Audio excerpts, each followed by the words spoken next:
This episode, I'm excited to have an opportunity, and I think this will be a series of conversations from some different perspectives that we'll have over upcoming episodes. Is folks in residence life navigating career transitions? So that obviously could be, moving to different institution types, moving around different regions of the United States, moving in and out of campus-based positions. So we're going to do our best to have folks on to explore all that. But for this episode, more so kind of the regional, moving across the country and sort of pursuing different positions at different institutions that way, which I think are also kind of distinct institution types. So we'll kind of have a rich fodder for conversation here. But we will start out having our guests introduce themselves and give a brief overview of their professional background and how they got to be where they are today.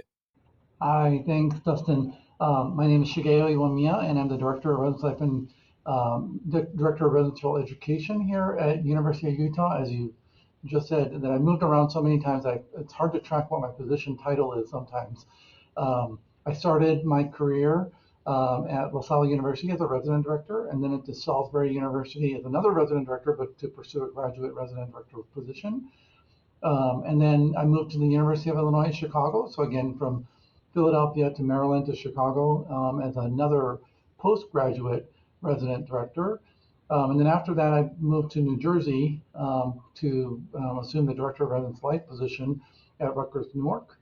And then from there, I moved to Colorado, the University of Boulder, Colorado Boulder, as the senior associate director of residence life. And then to Suffolk University in Boston at as the director of residence life and housing services, and then now here at the University of Utah as the director of residential education. As I call it, chapter 7 of my career as the seventh institution that I've worked at. So I'm really excited about being at 7 different institutions, very different types of institutions. And I can't wait to share a lot of the experiences that I've learned throughout the way.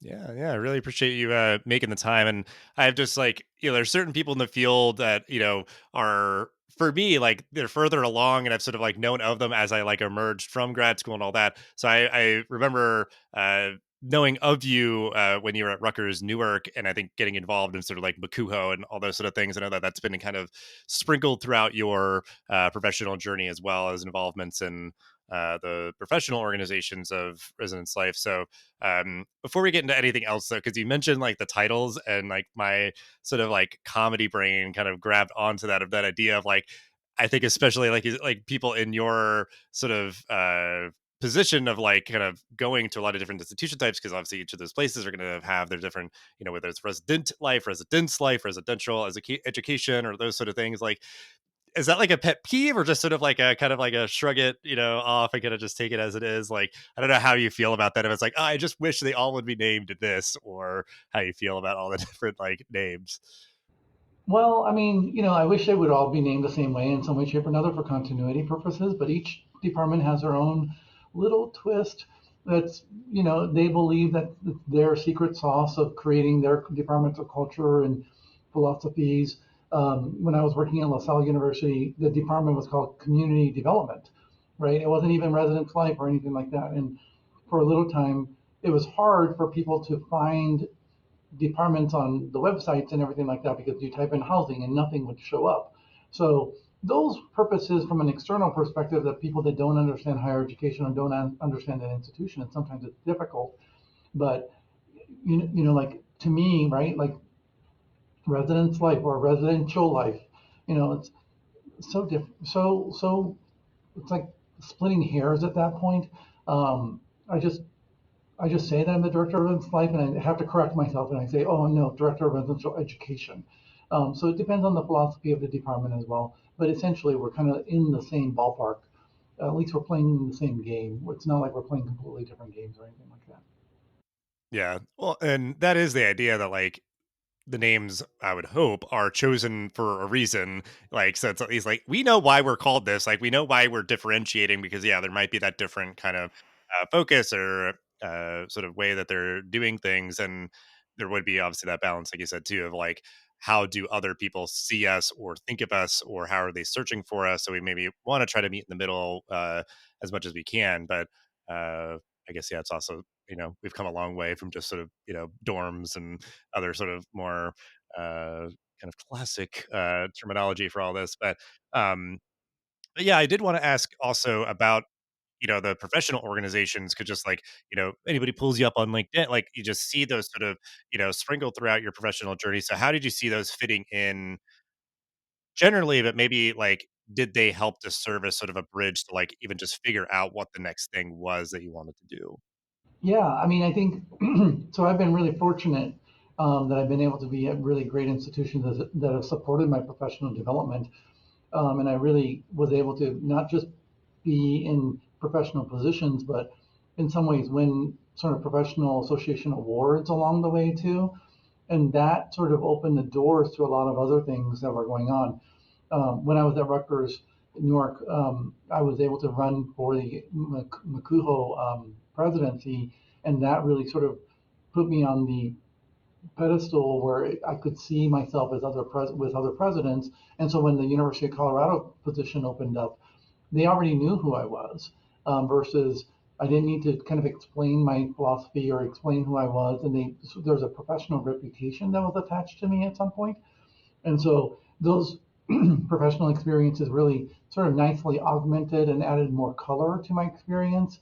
Um, since COVID, that conversation around involvement has sort of changed a little bit. Like, we as residents like became more valuable on campuses, with where we were the only ones on campus sometimes, right?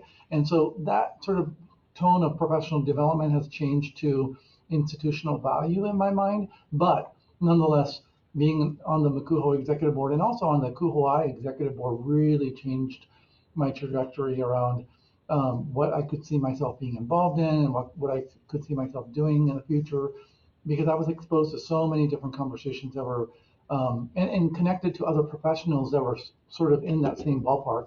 So, like people that were all volunteer to be in those executive board positions, I was networking in a way that I wouldn't have been able to do beyond our university. So, it certainly did help. I was very lucky too, in many, many ways, so many times. So I have to sort of completely acknowledge the fact that I was at the right place at the right time on many, many times. Um, so, but yes, without those experiences, I may not be where I am today. That's for sure.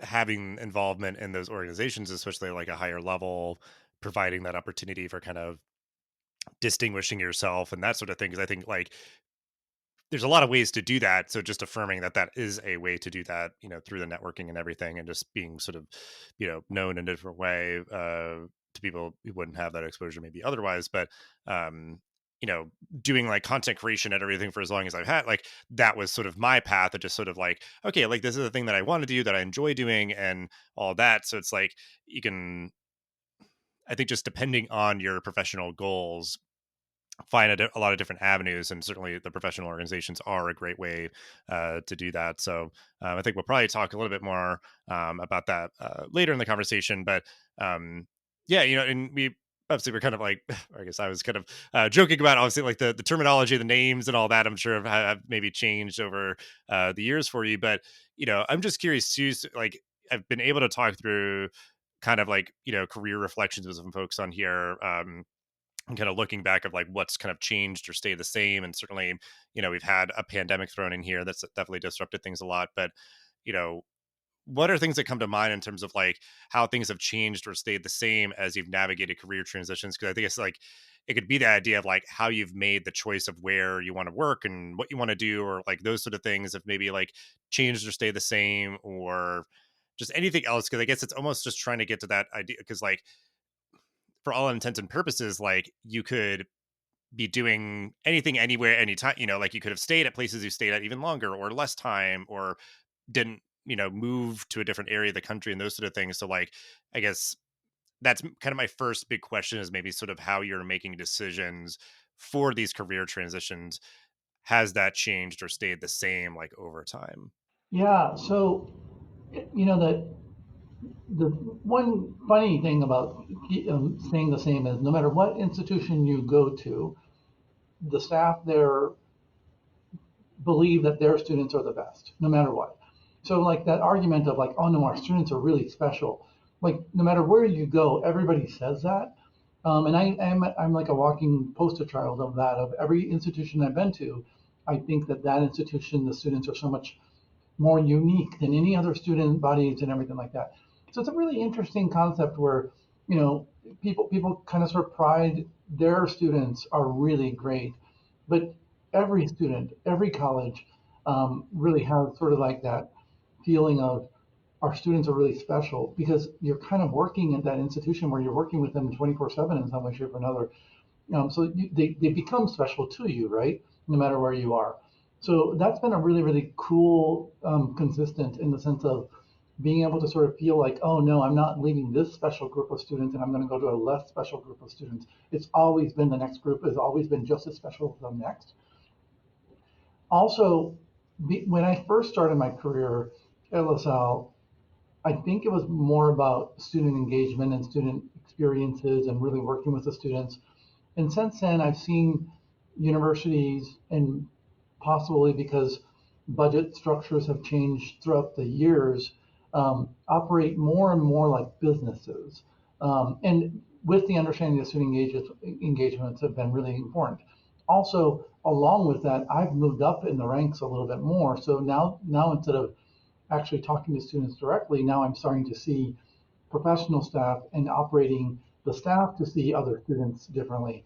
So I've lost, not that I lost contact, but I've become a different person through my journey because it wasn't exactly about the 7 different institutions, but the 7 different sort of ranks that I've moved up in the world.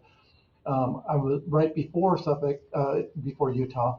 I was at Suffolk University, which I was the director of residence life and housing services, which oversaw residence life and operations, but at a very small institutions where I almost could literally get to know 1,200 students directly, and I would understand who they were, what they were about, and sort of talk to them. But at University of Utah now, I have to work hard to actually make interactions with students, and not because I really sort of am avoiding that in any way, shape, or another, but I'm empowering other people to make those decisions now rather than me having to feel like I need to step in and make those decisions because the steps are very, very, very wide. So I think when it continues to move, that's the biggest piece that I've had to make some adjustments around is that as I get to those larger institutions and those more flagship type institutions, I've become a little bit more business minded or operations minded or manager minded and less about, okay, so what is the student going through for their roommate conflict or what is their conduct issues or anything like that. That seems like there's a group of students, a group of entry level staffs that are managing that. And my job is now becoming more about staff satisfaction, staff retention, and those other kind of things versus student retention. There's certainly different leadership styles, but like I think that's where someone like in your position is able to best serve the whole unit and students frankly is like, okay guys, like I'll be behind the curtain trying to keep everything moving and all that and on schedule and on budget and all that. So like certainly there's other people whose leadership style may be like, yeah, I mean I want to be like in the thick of it, kind of the sergeant in the trenches and all that. And that's I think well and good, but like they would still obviously need to have kind of the experience and expertise and time to be able to contribute to all those other like business operations kind of things. So like yeah, it is I think more explicit in some org structures and role descriptions and all that of just like no no no no, like that's really important, we need you to be devoting maybe like a third of your time or something to making sure that you manage all those things and give it the time and attention that it deserves. So yeah, that's interesting to see like certainly just moving up sort of as part of the equation there, that's going to become more kind of prominent to you and kind of change over time. But then um yeah, even just yeah, the kind of the ecosystem that you're working in is going to sort of facilitate that differently, where it's like, oh, this is a bigger place, so like I need to kind of specialize versus like, yeah, a smaller place, maybe I can be more kind of relational with students and staff and all those sort of things. Yeah, and when I first started my career, I had an incredible boss that allowed me to be in a position where I was the one interacting with all the students, right? And the boss, my supervisor, then April Herring, really said, "You do you, and let me take care of the things on behind the scenes." So, like, I learned that further down the line, I really got an opportunity to be that person behind the scenes and didn't really have to feel like I needed to be frontline and center for everything And that really was a learning process because like you don't go into student affairs thinking that you're going to be working with staff all the time, but you realize that your purpose has now changed so that you're supervising staff. And now that this goes a little bit beyond where the podcast is normally supposed to go with the geographic changes and everything. And I'm kind of going into the changes that have happened to me over the time. But your shift really changes. I do think that a product of me exploring 7 different campuses really contributed to that me being able to let go because in some ways every time I changed, it was a new, fresh beginning, and I had to learn systems, new programs, new platforms, whatever we're working with. So that gave me a benefit that I could really separate that experience of being like, I don't need to be always in charge of students because if you were only at one institution the whole time, you were thinking, oh, that student, I saw them in a freshman. Now I need to, make sure that they're okay during the senior year, and that will constantly circulate, right? Because students will come and go. But because I kept continuously cutting myself off from that experience of moving on all the time, it kind of forced me to be able to say, you know what, I can be really about the staff and supporting them, and they can support the student staff. So moving around all over the place has helped me sort of shape my sort of experience in a way that sort of like allows me to be a little bit more manager or less connected to traditions or student cultures or all those other kind of things as well. So it's certainly helped me. It's hard to say that anybody would have to do that.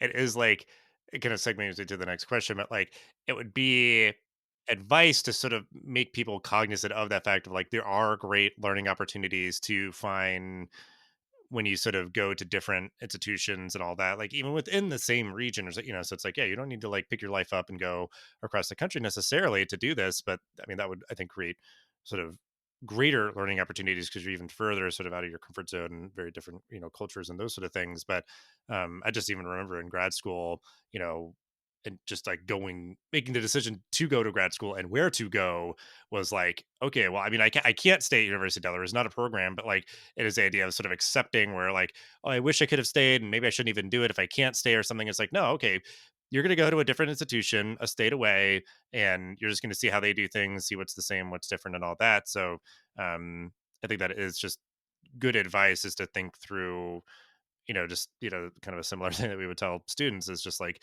seek those opportunities to kind of get out of your comfort zone and experience new things because you might sort of realize where it's like, oh, okay, this is like too much of this, not enough of that, and you're just sort of being able to more finely articulate what it is you're looking for in terms of maybe how a team is sort of what shape that team takes and the institution type and those sort of things. So I think just in terms of the broader topic of career transitions, and I think your story is very like blended around regions and institution types and all that kind of stuff. But like just in terms of career transitions, that I think is a very important part of the formula is like being able to make those informed decisions around where you want to work and what you want to do, and getting exposure to new things is a great way to do that.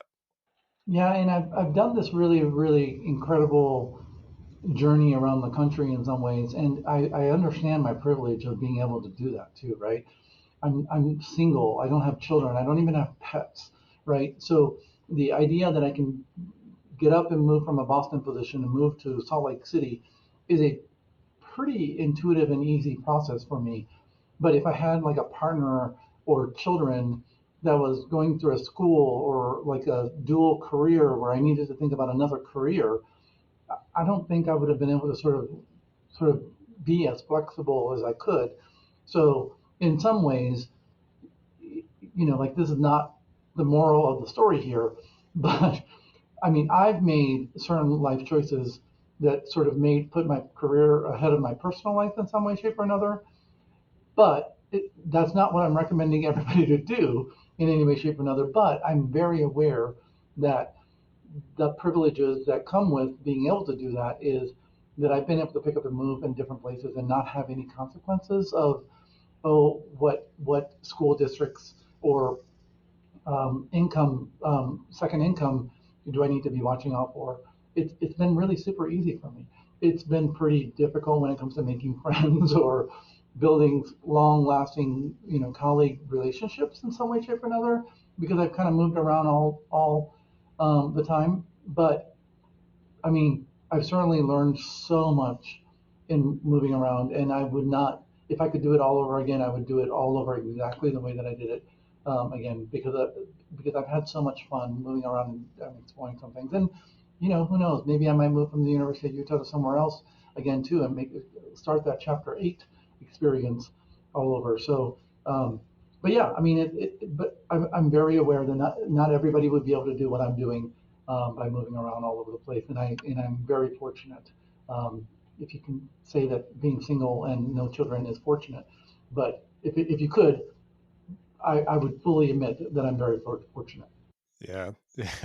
Well, I appreciate you acknowledging that because I think I would not want people to feel that like any sort of overwhelming pressure of like, well, I mean, this is the only way I can do it. Like I said, there's a lot of different ways to, because I guess you can almost like reverse engineer it. Like one is sort of like, okay, like you are putting yourself into different, environments and you're taking that as a learning opportunity and all that, and I guess that's sort of like outwardly seeking it out. But it's like you can also like do your homework and learn and get exposures in different ways, and certainly through the professional organizations or through putting yourself out there in a way, and that kind of can get you exposed to new different people or different things like that. So yeah, I mean, there's a cost. I mean, there's a cost of doing anything. The opportunity cost and those sort of things of doing something or not doing something and all that. But um, yeah, certainly a good point to be made, and I think that's just one piece of advice is to consider what a new opportunity at a new institution in a new region, like would that be valuable enough, especially if you have a lot of other stuff in your life, like would it be valuable enough to sort of uproot that? And then if not, then it's like, okay, well then what can I do where I am to maybe get some different opportunities or those sort of things. But yeah, I don't know if you kind of want to riff more just sort of as you reflect of kind of like advice for making these career transitions, because I think like you know that obviously like the big part of it is like moving around and getting those learning opportunities and all that, and doing that in a thoughtful way, and considering sort of what your uh, priorities are and all those sort of things. But just any other advice that you've learned from making all the career transitions that you've had. Yeah. So my mentor once told me that you can have a list of demands on your next institution, but you can only pick two. And whatever those two are, you need to stick to it. My two that I've always selected have been, and every time I kind of gear away from that, I always feel like a sense of regret. Um, is one, they need to be in a somewhat urban area. It can't be like in the middle of nowhere where I just cannot find any city, both as a LGBTQ person, as a person of color from an Asian American perspective. I do not want to be in the middle of nowhere where personal safety and all those other kind of things become compromised. So there's one. And then two, I've always kind of been in a place where healthy transportation has been, public transportation has been accessible. So in Salt Lake City here, we have a huge track system and a bus system that's running really, really, really robustly. So that's been really helpful, and certainly in Boston and Chicago and New Jersey, every single place has been really, really, really robust. And those are for more so personal reasons, because I've always thought to me that when I pick a new institution, if I'm not personally happy there, um, that becomes really challenging for me. And so, like when I'm picking a school, school student body cultures, department cultures, those are important factors. But to me, maybe it's because I moved around so much. Those are pretty adjustable. Those are pretty workable. I can sort of find happiness in just about any kind of sort of process around those things. But what I can't find happiness is when the office closes at 5 p.m. and you know we all know that we don't leave at 5, but nonetheless, when your day is done and you go home, are there things that you can do that are beyond um, work? Because if you're just sitting at home and doing nothing, then why did you move to that new institution? For me, because you're not kind of getting to know the community, getting to know the understanding. I play flag football outside of my work, and it was very important for me to think about, is there a flag football league that I can join in Salt Lake City? And there was. And so those are some factors that I really considered as part of the move as well. So the move usually kind of surrounds around personal connections to the city. I could have stayed in Boston for another 10 more years and I would have been fine. But I wanted to challenge myself and move to a different size institution and all those other kind of things. But to me, I wouldn't have done that if I was going to be in the middle of nowhere. Um, Even if I went to a large institution, if it wasn't a city, if it wasn't a place where I could feel like it could be connected to home in some way, shape, or another, I wouldn't have done that. So those are some really important factors for me to move around. Well, yeah, 'cause, I mean, it gives it kind of a focus where you aren't just going to necessarily hop at the next great thing, whatever. It's like, well, I mean, yeah, cool. Like that would be a great job. Like it looks great, but like, I'm not going to feel safe. I'm not going to feel comfortable. I'm not going to enjoy my time and all that. So it's just like and you know what, because obviously like that's the outcome is a lot of that emotional stuff is being able to easily explore the city through public transportation, which I absolutely agree with. That's a great like sort of benchmark. And then yeah, I mean that physical, mental, emotional safety and everything, which honestly like I've been talking with a lot of folks in sort of the college search space of like students, anymore with just a lot of the disruption around state policies and different things. Like they're increasingly making decisions that way, where it's like, yeah, I'd love to go to X, Y, or Z school, but it's in the deep South or different things like that. It's like I just will not feel safe there, so I'm going to choose to go to an institution in a state in which I feel comfortable and safe. So like it's yeah, you're kind of divorcing those things from like yeah, almost getting down to sort of like the bullet points of the job description, where it's like recognizing like I could be pretty malleable here. I could be flexible and adapt to sort of the culture. And yeah, does this have operations explicitly in the title, yes or no? But we're probably going to work with it. Like those are those things that are just going to kind of take a different shape, but not be like radically different from one institution to the next. So I think that's a very good sort of acknowledgement and good advice for other people, is to figure out those two sort of like non-negotiable things. Cause I do think that feels like very reasonable, like two things where it's just like, I'm not budging on these. I'm really digging in. And yeah, I think that can help again, like give that focus to know that yeah, like I'm not just going to uproot my life or do whatever. And again, like even just the idea of like if you're moving like an hour away, it's like you still got to like move your stuff, probably like all that kind of stuff. So it's like, even if we're talking about people making these sort of moves that aren't, across the entire country, it's like you still do want to make sure that you're doing the career transition, whatever shape that takes for you, in a very intentional way that, that serves you. Um, certainly in the professional sense. And I think that is almost like the easy part, I get. Like so it's like I appreciate that we're kind of digging in more with kind of some of the personal aspects of sort of these professional choices that we're making. Yeah, and you kind of sort of hit the nail on the head with the whole couple of the job description lines are going to be malleable or whatever. Because in the time that I've learned from 7 different institutions, there is no perfect job.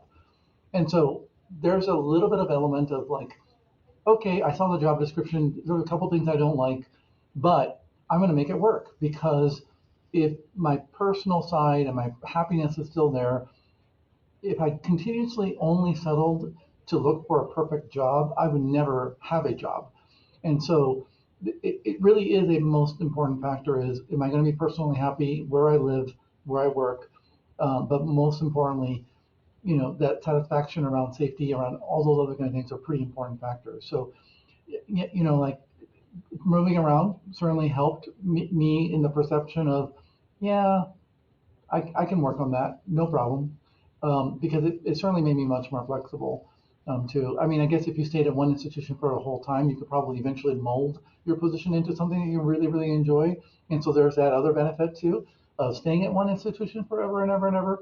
Like nobody criticized LeBron James, Kobe Bryant for staying at one institution the whole time, right? But then people, when people move and switch teams and like they seem like that's a disloyal process in some way, shape, or another. But in student affairs, it feels like it's almost like an experience that um, is celebrated and valued for the diversity and experiences in a field that celebrates social justice and diversity and difference of experiences. And so, in some strange way, I'm sort of capitalizing on that experience of look at all the institutions and different types of institutions that I worked at. And so it's kind of giving me a little bit of an upper edge to be able to be flexible at whatever job that I'm assigned to, that I feel like I can sort of adapt to anything. Yeah. Well, yeah, it's something there that kind of just like stuck with me or stuck out to me is like there's like a confidence, that idea of like, hey, I know that I am a valuable asset that any institution would be lucky to have, and sort of like affirming yourself in that way and sort of navigating where it's like, yeah, like where am I going to take my talents to? Like, where am I going to do whatever? So it's like that's I think kind of a refreshing part of it too, where like I know some people are going to sort of go too far in that area and like they're very much operating like purely out of like ego and title or whatever else but yeah I think because that's the idea of like whether it is sort of the pendulum swinging of like you're looking for something on the professional or the personal side knowing that uh certainly like if you're networking and doing all this stuff before you need to find a job or want to find what like you've primed the pump, you know that you've got something to offer and you can sort of start to leverage to find, where you want to live and what you want to do and where you want to be and work and everything a little bit easier. And just to add to that, doesn't that whole knowing your value is a lot different than flaunting your value, right? Like you really need to say, yes, I know my value, I know I can what I can bring to the institution, and that's what makes you more beneficial when you come to a different institution. Like that whole flaunting your ego and like, oh, I know who I am, they need me. Yeah, I mean, I get it, right? Institutions, you want to come in confident and think that they absolutely need you as a partner, and I appreciate that sort of direction sometimes when people are that confident, but I tend to just quietly say, "This is my value. I know what I'm worth. Um, I'm going to deliver something really, really powerful for your institution, but I'm not going to need to sort of like flaunt that in a way that the next institution is going to say, well, wow, he was difficult to work with."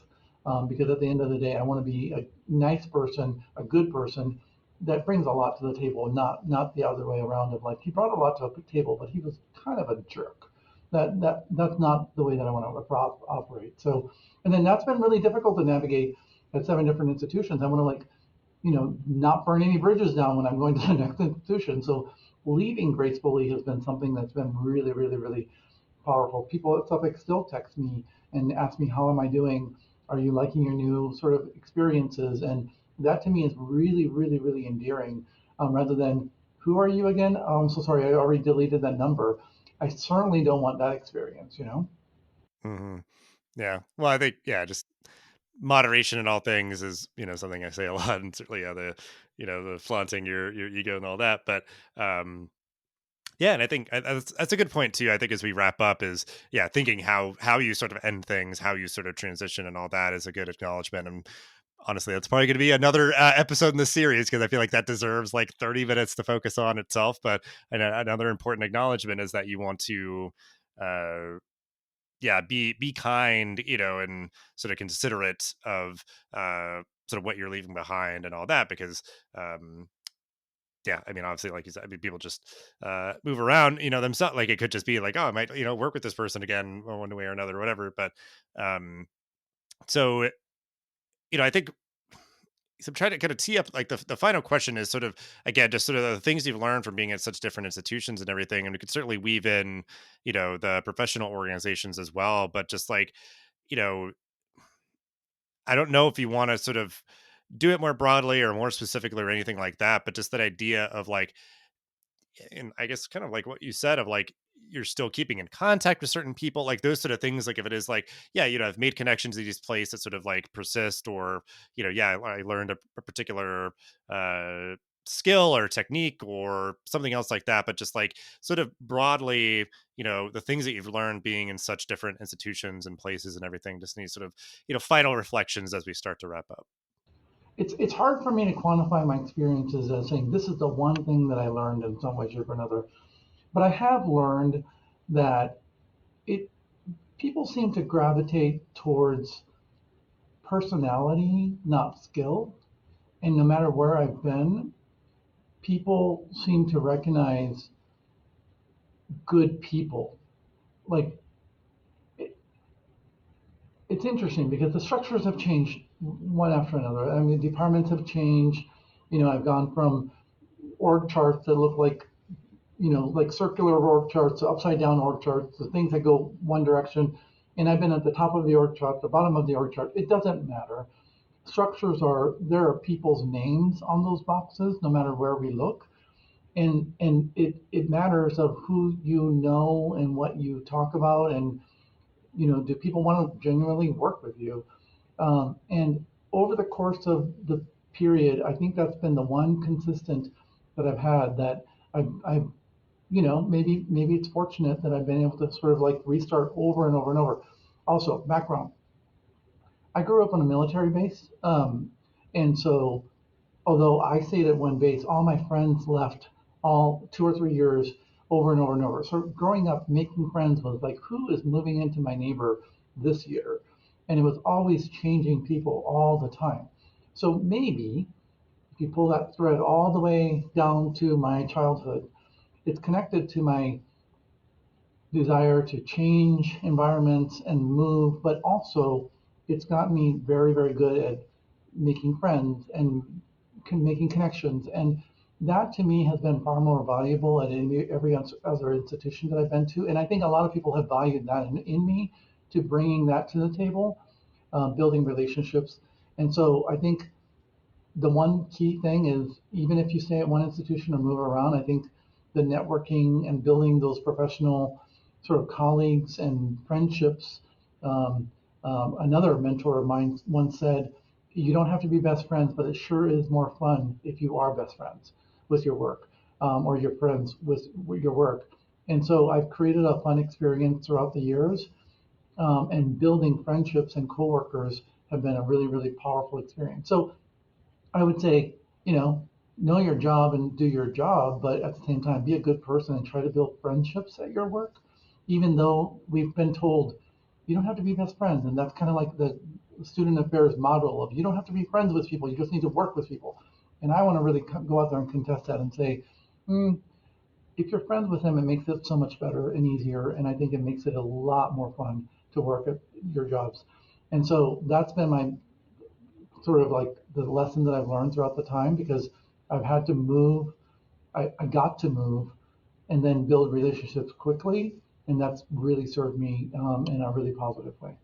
Yeah. That's a great sentiment to end on. Yeah, something that's sort of sweeping across your whole story with even like roots back to, your upbringing and everything, where it's like you've had these tools and being able to sort of optimize, the skills that you had to, build those connections and just keeping people, humans at the center of work that I think, yeah, I can, especially as you move up, maybe kind of force that out, like it's just really refreshing, really positive.